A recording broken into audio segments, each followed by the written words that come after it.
भक्ति सूफी परंपराएं 12th class history का चैप्टर नंबर है 6। और इस चैप्टर को मैं आप लोगों को 2 वीडियो पहले ही प्रोवाइड करा चुका हूं। अगर आप लोगों ने दोनों वीडियो को नहीं देखा है तो जरूर देख लें। वीडियो का लिंक आपको डिस्क्रिप्शन बॉक्स में मिल जाएगा। तो दोस्तों, आज की इस वीडियो में हम बात करने वाले हैं इस्लाम धर्म के आगमन के बारे में। पिछली वीडियो में जो हमने आखिरी टॉपिक समझा था वो हमने समझा था उत्तरी भारत में धार्मिक उफान। अगर आप एनसीईआरटी बुक को देखें तो उसके बाद इस्लामी परंपरा के बारे में बता रखा है। ठीक है, तो सबसे पहले हम समझने वाले हैं कि भाई इस्लाम धर्म का आगमन भारत में कैसे हुआ। आपको पता है कि भाई इस्लाम धर्म इस समय दुनिया में सबसे तेजी से फैलने वाला धर्म है ना। तो इसकी शुरुआत आखिर कहाँ से हुई है, किस तरीके से इसकी शुरुआत हुई है, आप लोगों ने 11th क्लास में पढ़ा भी होगा कि इस धर्म की जो स्थापना है वो पैगंबर मोहम्मद ने किया था। पैगंबर मोहम्मद की अगर हम बात करें तो 612 में इन्होंने इस्लाम धर्म की स्थापना की थी। और एक सौदागर थे, सौदागर यानी कि व्यापारी थे, और इनको मूर्ति पूजा बिल्कुल भी पसंद नहीं था। तो इन्होंने इसलिए क्या किया, मूर्ति पूजा का खंडन करना स्टार्ट कर दिया, मूर्ति पूजा का विरोध किया। और धीरे धीरे इन्होंने क्या किया, उन्होंने बोल दिया कि भाई हमें क्या करना है, निराकार ईश्वर की आराधना करनी है। ईश्वर का कोई भी रंग रूप आकार नहीं होता है, ईश्वर जो है निराकार है और ईश्वर मात्र एक है, वो है अल्लाह। हमें अल्लाह की आराधना करनी है। इस तरीके से इस्लाम धर्म की शुरुआत हुई। और धीरे धीरे हम देखते हैं कि सऊदी अरब यानी कि मक्का में उनकी फैन फॉलोइंग बढ़ी। लेकिन कुछ समय बाद आपको पता होगा कि मक्का में बहुत सारे समृद्धशाली लोग जो मूर्ति पूजा को अच्छा मानते थे, उन्होंने उनका विरोध भी किया था। और इस कारण 622 में हम देखते हैं कि उनको मक्का से मदीना जाना पड़ता है। ठीक है, वहां पे भी मदीना में भी उन्होंने क्या किया, फिर से इस्लाम धर्म को फैलाने में अपना महत्वपूर्ण योगदान दिया और बहुत सारे लोगों को संगठित किया। ठीक है, मक्का मदीना सऊदी अरब से इस्लाम धर्म की शुरुआत हुई। 632 में हम देखते हैं कि पैगंबर मोहम्मद की मृत्यु हो जाती है और उनके मरने के बाद 4 खलीफा आते हैं। वो भी क्या करते हैं, इस्लाम धर्म को फैलाने में विशेष योगदान देते हैं। और सऊदी अरब के बाहर भी, मतलब जो मध्य एशिया के बहुत सारे देश हैं, वहां पे भी इस्लाम धर्म को फैलाते हैं वो खलीफा। लेकिन भारत में इस्लाम धर्म का आगमन हुआ कैसे? तो दोस्तों, सबसे पहले अगर हम इस्लाम धर्म के आगमन की बात करें तो अरबी व्यापारी यानी कि अरब के बहुत सारे व्यापारी भारत में व्यापार करने आते थे और वो उसमें से कई सारे व्यापारी भारत में बस भी गए थे। तो कहीं ना कहीं इस्लाम धर्म का आगमन जो है वो उन्हीं व्यापारियों के साथ ही भारत में माना जाता है। लेकिन यहाँ पे हम एक सेनापति का नाम जरूर लेंगे जिसका नाम था मोहम्मद बिन कासिम। मोहम्मद बिन कासिम वो पहला सेनापति था, अरबी सेनापति या मुस्लिम सेनापति, जिसने क्या किया था, भारत पर हमला किया था। और इसने सिंध वाले प्रांत पे हमला किया था। लगभग 711 ईस्वी की अगर हम बात करें तो 711 ईस्वी में इसका हमला हुआ था और इसने सिंध वाले प्रांत को जीत लिया था। तो जाहिर सी बात है कि कोई भी जितने भी ज्यादातर इस्लामी शासक थे या इस्लामी सेनापति, उनका मेन अभियान होता था इस्लाम धर्म को फैलाना। कोई भी राजा होता है तो जाहिर सी बात है कि वो अपने धर्म को फैलाता है। तो ये भी क्या करते थे, अपने धर्म को फैलाने के लिए बहुत सारे अभियान चलाते थे। तो सबसे पहले हम मोहम्मद बिन कासिम का नाम बता देंगे। उसके बाद आप देखेंगे कि भारत में एक और मोहम्मद बिन कासिम के बाद अगर हम बात करें जो सबसे ज्यादा मतलब इस्लाम धर्म को फैलाने के लिए आया था, उसका नाम था महमूद गजनवी। देखिए, महमूद गजनवी को वैसे एक लुटेरा भी माना जाता है। उसने भारत को बहुत ज्यादा लूटा। 1001 से लेके 1025 ईस्वी 25-26 तक की अगर हम बात करें तो उसने कुल मिला के 17 बार भारत पर हमला किया था। ये महमूद गजनवी जो था वो अफगानिस्तान से आया था। अफगानिस्तान में गजनी नामक शहर है, उसकी साम्राज्य की राजधानी थी गजनी। ठीक है ना, वहां से आता था। और कई बार उसने क्या किया, गुजरात जो हमारा राज्य है, राजस्थान वाले जो इलाके हैं या फिर पंजाब वाले जो इलाके, वहां पे कई बार हमला किया। ऐसा कहा जाता है कि गुजरात में एक मंदिर था, सोमनाथ मंदिर। सोमनाथ मंदिर को इतनी बुरी तरीके से लूटा था कि वहां का मंदिर का जो गेट था ना, उसको भी उठा के ले गया अपने साथ। ठीक है, और बहुत सारे वहां के जो ब्राह्मण थे, पंडित थे, उनको उनकी हत्या कर दी थी। उसके पास गाजी सेना होता था। गाजी सेना मतलब कि जो इस्लाम धर्म के लिए कुछ भी कर सकते थे, एक तरीके से ये था। लेकिन वास्तव में अगर हम देखें, महमूद गजनवी एक लुटेरा ही था। लेकिन इस्लाम धर्म को फैलाने में उसने भी बहुत सारे लोगों को इस्लाम कबूलवाने में अपना मतलब विशेष योगदान दिया था। उसके बाद हम देखेंगे कि आप लोगों ने शायद मोहम्मद गौरी का नाम जरूर सुना होगा। पृथ्वीराज चौहान मूवी आप लोगों ने देखी होगी तो उसमें आप लोगों ने मोहम्मद गौरी का नाम सुना होगा। मोहम्मद गौरी भी अफगानिस्तान साइड से ही आया था।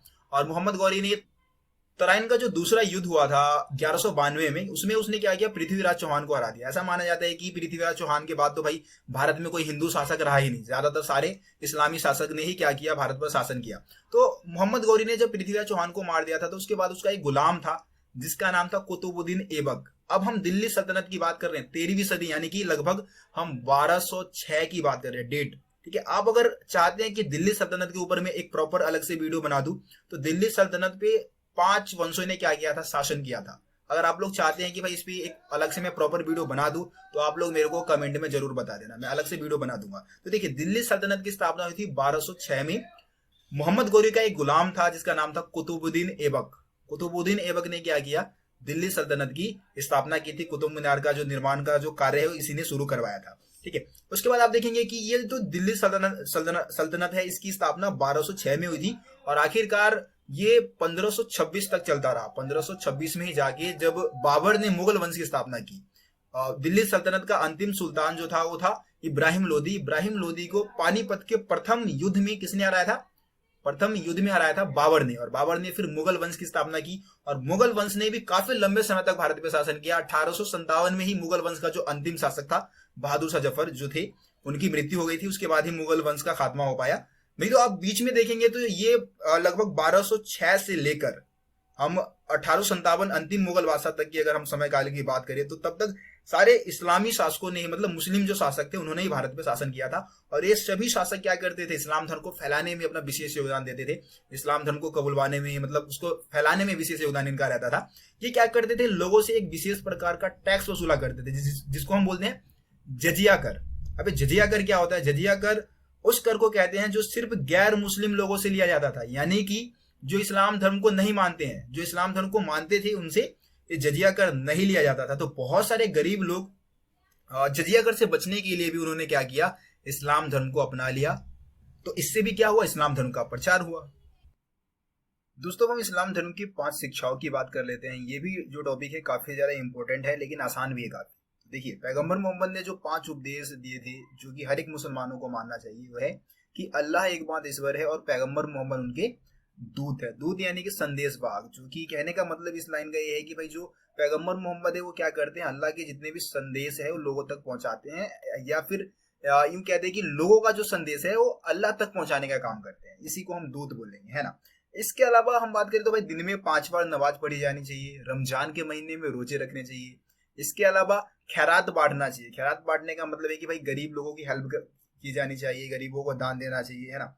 इसके अलावा जिंदगी में कम से कम एक बार मक्का मदीना की यात्रा जरूर करनी चाहिए, क्योंकि जाहिर सी बात है तीर्थ यात्रा करने की अगर हम बात करते हैं तो हिंदू धर्म में तो भाई हम बहुत सारी जगह पे तीर्थ यात्रा करने जा सकते हैं। इस्लाम धर्म में मक्का मदीना की तीर्थ यात्रा की बात कही गई है। ये इस्लाम धर्म की 5 शिक्षाओं में आ जाता है। अब देखिए, अगर आप इस चैप्टर को और ज्यादा अच्छे से समझना चाहते हैं तो कुछ शब्द आपको समझ में आना चाहिए। आगे जैसे हम सूफी मत की बात करेंगे, सूफी संतों के बारे में जानेंगे, तो वहां पे कुछ कठिन वर्ड्स आने वाले हैं जो कि कहीं ना कहीं आपको क्या कर सकते हैं? कंफ्यूज कर सकते हैं। जैसे कि यहाँ पे उलमा की हम बात कर लेते हैं। उलमा होते कौन है? देखिए, उलमा इस्लाम धर्म के ज्ञाता होते हैं। जैसे कि हम हिंदू धर्म की बात करते हैं तो हिंदू धर्म में पंडित होते हैं जो शादी वगैरह करवाते हैं या फिर इस हिंदू धर्म के बारे में वो जानकारी रखते हैं, है ना। वेदों के बारे में, पुराणों के बारे में बहुत सारी जानकारी उनके पास होती है। इसी तरीके से उलमा जो है वो इस्लाम धर्म के ज्ञाता होते हैं। हम सिंपल शब्दों में मौलवी कहते हैं, अपने परिभाषा में अगर हम बोले तो मौलवी इनको हम कह देते हैं, है ना। तो उलमा हो गए। इसके अलावा आपको सरिया के बारे में पता होना चाहिए। भाई सरिया क्या है? तो देखिए, सरिया क्या है? एक तरीके से इस्लाम धर्म को चलाने वाला कानून है ना। इस्लाम धर्म को चलाने के लिए जिस कानून का इस्तेमाल किया जाता है उसको हम सरिया कानून बोलते हैं। और ये कहीं ना कहीं कुरान और हदीस के ऊपर आधारित है। कुरान शरीफ जो है आपका इस्लाम धर्म का जो धार्मिक ग्रंथ है, कुरान और हदीस। हदीस यानी कि जिसमें पैगंबर मोहम्मद की स्मृति, उनकी जो बातें हैं और उनके जो क्रियाकलाप वगैरह है उसमें बताई गई है, तो वो हदीस है। ठीक है, तो आप सरिया समझ के भाई इस्लाम धर्म को निर्देशित करने वाला कानून है। एक जजिया कर, आपको पता चल गया कि भाई जजिया कर यानी कि जो गैर मुस्लिम लोगों से जो टैक्स लिया जाता था, जो कर लिया जाता था इस्लामी राजाओं द्वारा, इस्लामी शासकों द्वारा, सुल्तानों द्वारा जो कर लिया जाता था, टैक्स लिया जाता था, उसको हम जजिया कर कहते हैं। एक शब्द है जिम्मी। जिम्मी मतलब होता है गैर मुस्लिम लोग, है ना। जो भी इस्लामी साम्राज्य में जितने भी गैर मुस्लिम लोग थे उनके लिए जिम्मी शब्द का इस्तेमाल किया जाता था। जैसे कि मान लो ईसाई है, हिंदू है, यहूदी धर्म को मानने वाले हैं, जैन धर्म को मानने वाले हैं, बौद्ध धर्म को मानने वाले हैं, तो इन सभी लोगों के लिए इस्लामी शासक एक ही शब्द का इस्तेमाल करते थे, वो था जिम्मी, है ना। जिम्मी यानी कि गैर मुस्लिम लोग। तो ये तो कुछ वर्ड्स हो गए। अब हम बात कर लेते हैं समुदाय के नाम। एक टॉपिक आपके बुक में दे रखा है कि जैसे हम अभी हिंदू मुस्लिम समुदाय बोलते हैं ना, लेकिन अगर हम 8वीं से अगर हम 14वीं सदी की बात करें तो हिंदू और मुसलमान जैसा कोई शब्द प्रचलन में था ही नहीं।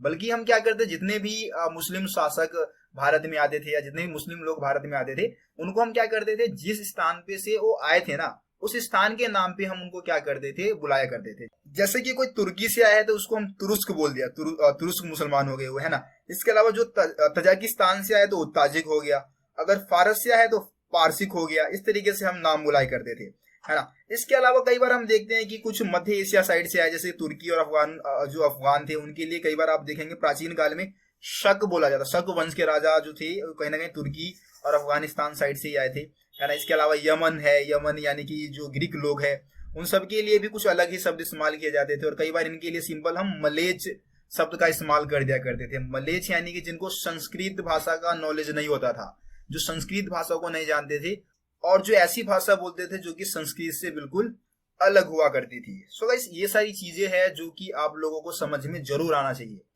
किसी भी पॉइंट्स में आपको दिक्कत है, आप दोबारा से वीडियो को रिप्ले करें और दोबारा से देखिए, एक एक चीजों को आप समझे, जब भी जाके आगे का जो टॉपिक है आपको समझ में आएगा। क्योंकि यहाँ पे क्या है कि बहुत सारे कठिन वर्ड्स आपके सामने आएंगे अगली वीडियो में। तो जब आप इस वीडियो को अच्छे से समझ लेंगे तो जाहिर सी बात है कि अगले वीडियो में आपको कोई भी समस्या नहीं आने वाले इस चैप्टर में। क्योंकि अगली वीडियो में जो हम टॉपिक समझने वाले हैं वो है सूफी मत के बारे में, सूफी संतों के बारे में हम जानेंगे, जो कि इस चैप्टर का सबसे ज्यादा इंपॉर्टेंट वीडियो रहने वाला है या टॉपिक रहने वाला है। तो आप लोग उस वीडियो का इंतजार जरूर करें, एक आध दो दिन में जरूर मैं वीडियो आप लोगों के लिए अपलोड कर दूंगा। दोस्तों वीडियो अगर पसंद आया तो लाइक करो, शेयर करो अपने दोस्तों के बीच में, और चैनल को अभी तक सब्सक्राइब नहीं किया तो सब्सक्राइब करके बेल आइकन को प्रेस कर दो, ताकि मेरे चैनल पे आने वाली सभी वीडियो का नोटिफिकेशन सबसे पहले आप तक पहुंचे। तो चलिए दोस्तों, मिलते फिर आप लोगों से अगली वीडियो में, तब तक के लिए जय हिंद, जय भारत, अपना ख्याल रखें।